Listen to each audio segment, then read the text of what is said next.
নমস্কার সবাইকে, আপনারা দেখছেন স্মার্ট নলেজ ইউটিউব চ্যানেল।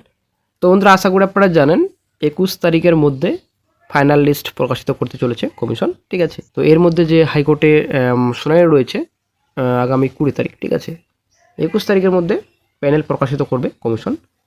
তো 20 তারিখে একটা গুরুত্বপূর্ণ আপডেট পাওয়া যাবে, এটা আমরা সকলেই আশাবাদী।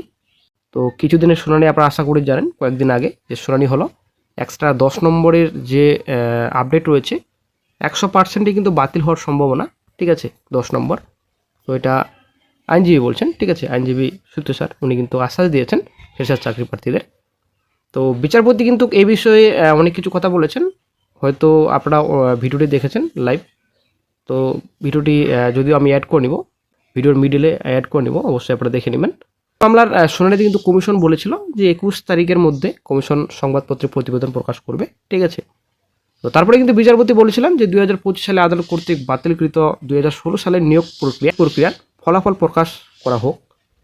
তাহলে আপনি কখনোই জানেন না সমস্ত নিয়োগ এবং সমগ্র নির্বাচন প্রক্রিয়ার উপর একটি প্রশ্নচিহ্ন রয়েছে।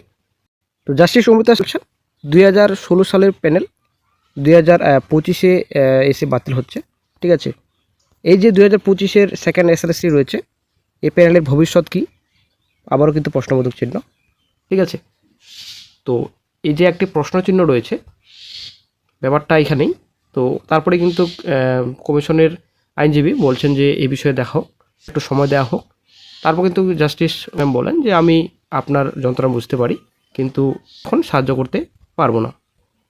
তো তারপরে কিন্তু কমিশনের আইনজীবী বলেন যে আমার যন্ত্রণাদায়ক অনুভূতি হলো যে আমরা কোনো অসততার সুবিধাভোগী নই, আমরা অসততার সুবিধাভোগী নই, বারবার কিন্তু বলছেন কমিশনের আইনজীবী।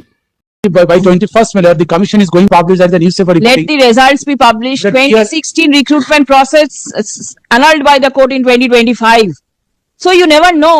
There is a question mark to all the appointments and the entire selection process. There is a question mark. I can understand your pangs, but I cannot help. 2016 সালে যে প্যানেল রয়েছে, আমরা কি ভেবেছিলাম কোনোদিনও যে 2016 সালে প্যানেল বাতিল হবে?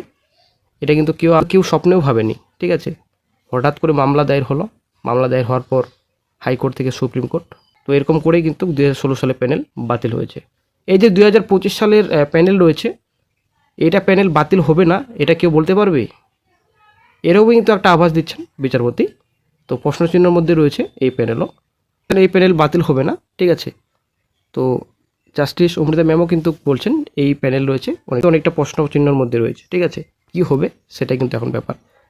10 মার্কস যদি 20 তারিখে বাতিল হয় না, তো আপনারা ভাবতে পারবেন না কি হতে পারে ফিউচারে। অবশ্যই কিন্তু কমিশন দৌড়াবে সুপ্রিমে। তো একটা লিস্ট প্রকাশিত করেছে কমিশন, নতুন লিস্ট, সেখানে লক্ষ্মী টুঙ্গার নাম। তো ব্যাপারটা হচ্ছে এখানে অনেকটাই এই বিষয়ে জল্পনা। এই বিষয়ে কিন্তু ফিরদৌস সাইম স্যার উনি কিন্তু অনেক কিছু মন্তব্য করেছেন। অবশ্যই ভিডিওটি শেষ পর্যন্ত দেখুন, আশা করি সম্পূর্ণ তথ্য আপনারা পাবেন। তো এই যে খবর রয়েছে আপনারা অনেক দেখতে পাচ্ছেন, নন্দীগ্রামের লক্ষ্মী টুঙ্গার পিটিশন নিয়ে বিতর্ক, অযোগ্য প্রার্থীর করা মামলায় কীভাবে প্যানেল বাতিল প্রশ্ন। তো এই বিষয়ে কিন্তু ফিরদৌস সাইম স্যার অনেক কিছু কথা বলেছেন।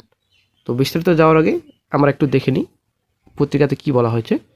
তো এখানে বলা হয়েছে যে কি করে সিবিআইয়ের তালিকা থাকা টেন্টেড অর্থাৎ চিহ্নিত অযোগ্য লক্ষ্মী টুঙ্গার দায়ের করা মামলায় ভর করে 2016 সালের এসএসসিতে চতুর্থ শ্রেণী কর্মীর নিয়োগে একটা প্যানেল বাতিল করলো হাইকোর্ট, যার জেরে চাকরি হারিয়ে চরম অনিশ্চয়তা দিন কাটাচ্ছেন রাজ্যের কয়েক হাজার শিক্ষক ও তাদের পরিবার। বৃহস্পতিবার সেই প্রশ্নই তুলে দিল রাজ্যের শাসক দল তৃণমূল কংগ্রেস। তৃণমূলের তরফে বড়ই দাবি করা হয়েছে গোটা ঘটনার নেপথ্যে রয়েছে বামের চক্রান্ত। তো যাই হোক, এটা টোটালি রাজনৈতিক ব্যাপার। তো লক্ষ্মী টুঙ্গা আশা করে আপনারা জানেন, তো অযোগ্য লিস্টে কিন্তু লক্ষ্মী টুঙ্গার নাম রয়েছে। তো একজন অযোগ্য চাকরি প্রার্থীর মামলায় কিভাবে এই প্যানেল বাতিল হলো, এটাই হচ্ছে ব্যাপার। এই বিষয়ে কিন্তু তর্ক বিতর্ক। ঠিক আছে, তো এই বিষয়ে আইনজীবী ফিরদৌস সাইম স্যার উনি কিন্তু নিজের বক্তব্য তুলে ধরেছেন। বলছেন যে এই যে আজকে লক্ষ্মী টুঙ্গা নাম অযোগ্য লিস্টে রয়েছে, তো আগে কি কেউ জানতো কে কত নম্বর পেয়েছে? এই যে ওয়েটিং চাকরি প্রার্থীরা মামলা দায়ের করতে গিয়েছিল, সে 5 নম্বর জন্য ওয়েটিংয়ে আছে, নাকি 10 নম্বর জন্য, নাকি 50 নম্বরের জন্য ওয়েটিংয়ে আছে? কোথাও কি লেখা আছে যে কত নম্বর জন্য ওয়েটিংয়ে রয়েছে সে? আজকে অ্যাকচুয়ালি ফিরদৌস শামীম বলছেন, আজকে ফিরদৌস শামীমের জন্য এই লিস্ট প্রকাশিত করেছে কমিশন। নিজের ইচ্ছাকৃতভাবে কি কমিশন লিস্ট প্রকাশিত করেছে? সবার নাম্বার আপনারা এখন দেখতে পাচ্ছেন আজকে ফিরদৌস শামীমের জন্য। উনি কিন্তু এই কথাটাই বলছেন। অবশ্যই ভিডিওটি মিডলে অ্যাড করে দেবো, দেখে নেবেন। তো পরীক্ষায় বসেছি, আমার ওয়েটিং লিস্টের র্যাঙ্ক এত, কত নাম্বার কেউ জানে না। সে 5 নাম্বার পাওয়ার জন্য তাকে ওয়েট লিস্টেড করেছে না 35 নাম্বার পাওয়ার জন্য ওয়েট লিস্টেড করেছে তা জানতো না। তার কারণ এসএসসি কোনো লিস্টই প্রকাশ করেনি। আদালতে এসে মামলা হয়েছে, মামলা হওয়ার পরে এই ফিরদৌস শামীম মামলা করে এই লিস্ট নাম্বার সহ প্রকাশ করেছে। এটা দুর্নীতিটাকে আনাট করেছে। যারা আজকে চোরের দ্বারা যদি চোর ধরা যায় তাহলে এতে ক্ষতি কি? এই বক্তব্য কিন্তু তুলে ধরছেন আইনজীবী ফিরদৌস শামীম স্যার। একজন চোরের ইনস্ট্যান্সে গোটা দুর্নীতিটা যদি ধরা পড়ে এবং সেটা হওয়া উচিত এবং আইনের চোখে সেটা বৈধ। তারপরে কিন্তু উনি বলছেন বিকাশবাবু এবং ফিরদৌস শামীমরা কি জ্যোতিষী? কীভাবে জানবে যে লক্ষ্মীটুঙ্গা একজন অযোগ্য প্রার্থী মামলা করতে এসেছে, মামলা নিয়েছেন? তারপরে সেখান থেকে লড়াই শুরু। আজকে আমরা লড়াই করেছি, কোর্টে মামলা জিতেছি, তারপরে কিন্তু আজকে বড় বড় ভাষণ দিচ্ছে, এমনই কিন্তু মন্তব্য করছেন ফিরদৌস শামীম স্যার। তারপরে একটা মামলা শুনানি ছিল কলকাতা হাইকোর্টে। তো এই যে অ্যাপ্লিকেশন ভুল, ঠিক আছে, একজন চাকরি প্রার্থী অ্যাপ্লিকেশন করেছেন, তো এখানে মেল ফিমেলে ভুল ছিল, ঠিক আছে। একজন চাকরি প্রার্থী মামলা দায়ের করেছেন, তিনি ফিমেলে কিন্তু ভুলবশত মেল করেছেন অ্যাপ্লিকেশনে, ঠিক আছে। তো এই বিষয়ে কিন্তু মামলা দায়ের করেছেন কলকাতা হাইকোর্টে। এই বিষয়ে মামলার শুনানিতে কী হয়েছে হয়তো আপনারা অনেকেই জানেন, যারা জানেন না অবশ্যই ভিডিওটি সম্পূর্ণ দেখুন। কমিশনের যেটা বক্তব্য যে বারংবার ইরেট উইন্ডো ওপেন করা হয়েছে, তারপরেও কিন্তু কোনো রকম ইরেট করেনি। আজকে এইরকম একজন চাকরি প্রার্থীর জন্য এখানে কয়েকশো চাকরি প্রার্থী মামলা করতে আসবে, এখানে এই সুবিধা পাবে যে কমিশনের বক্তব্য, এমনই কিন্তু বক্তব্য রাখছেন। চাকরি প্রার্থীদের সুযোগ দেওয়া হয়নি এমন কিন্তু নয়, চাকরি প্রার্থীদের সুযোগ দেওয়া হয়েছিল, আপনারা মডিফিকেশন করতে পারবেন, কিন্তু মডিফিকেশন করেনি। আজকে যখন মেরিটে কথার কথা 69 কাট অফ মেলে, কিন্তু ফিমেলে কাট অফ ধরে নিন 62, তো মোটামুটি কথা 65 পেয়েছেন চাকরি প্রার্থী। অত অবশ্যই কিন্তু কাট অফ ক্লিয়ার করতে পারেনি মেলের, কিন্তু মেল সিলেক্ট করা হয়েছে অ্যাপ্লিকেশন ফর্মে। তো যেহেতু ফিমেল ক্যান্ডিডেট, তো সে মতো 62 কাট অফ গেছে, ফিমেলে কিন্তু কাট অফ ক্লিয়ার করেছে, তার জন্য কিন্তু কলকাতা হাইকোর্টে মামলা দায়ের করা হয়েছে। তো কমিশনের বক্তব্য পরিষ্কার যে সুযোগ দেওয়া হয়েছিল সেটা করেনি, কিন্তু আদালতে দ্বারস্থ হয়েছেন।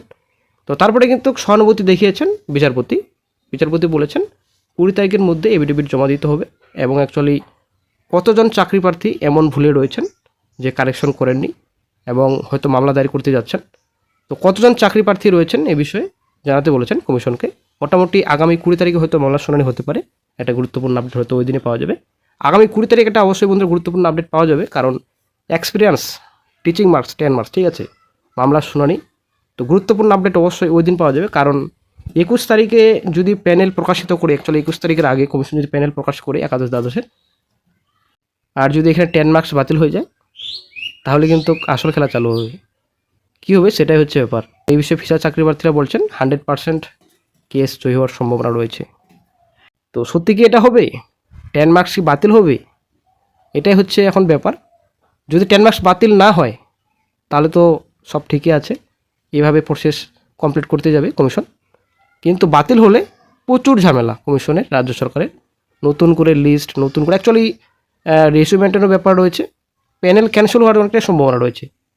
হয়তো অনেকেই হালকাভাবে নিচ্ছেন যে কোনো কিছু হবে না, তবে কিন্তু বলা মুশকিল, বলা যাবে না, ঠিক আছে। আমরা কেউ ধারণাই করতে পারিনি 2016 সালে প্যানেল বাতিল হতে পারে, ঠিক আছে, কিংবা বাতিল হবে, আমরা কিন্তু স্বপ্নেও ভাবতে পারিনি।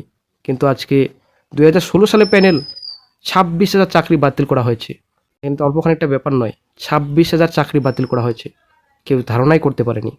যাই হোক, 10 মার্কস নিয়ে আগামী 20 তারিখে শুনানি, হয়তো এই যে রেশিও মেনটেন রয়েছে, আদার্স ম্যাটার রয়েছে, 20 তারিখে 28 তারিখে হয়তো মামলার শুনানি।